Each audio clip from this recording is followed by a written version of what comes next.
Meanwhile, the governor of Puerto Rico, Ricardo Rosselló, making a major announcement today. He will not be seeking re-election, but he is staying on as governor. Local 10 News reporter Shanella Sabovic is live in Miami with reaction. Well, Andrew, that announcement not sitting well with protesters both in San Juan, Puerto Rico, and here in South Florida. Just a couple of hours ago, people took to the streets here of downtown Miami saying that the governor needs to step down, and he needs to step down now.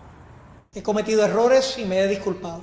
Embattled Puerto Rican Governor Ricardo Rosselló apologizing on Facebook today, saying he will not run for re-election next year and is stepping down as head of his party. But despite growing calls for Ricky renuncia, Ricky resign. Rosselló will not resign as governor. Debe estar destinado a cumplir con las responsabilidades que, como gobernador, asumí. Protests calling for him to step down has entered a second week in Puerto Rico. Puerto Rico es Puerto Rico.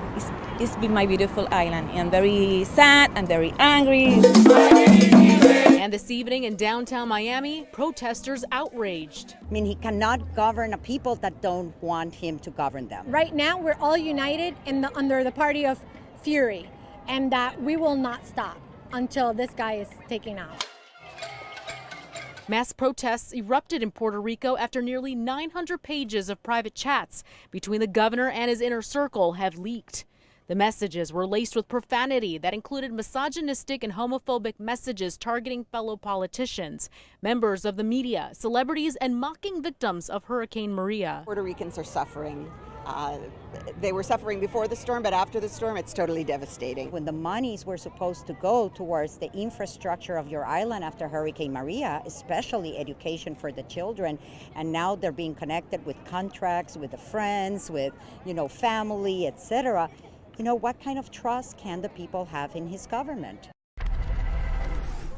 And San Juan's Mayor Carmen Yulín Cruz tweeted right after that Facebook message was released that if the people were a priority to the governor, he already would have stepped down. And tomorrow morning, a large-scale protest is expected to take place in the streets leading into San Juan, Puerto Rico. A third of the population, that's about 1 million people, are expected to be in attendance. That's the latest here from downtown Miami. Shanella Sabovic, Local 10 News. Shanella, thank you.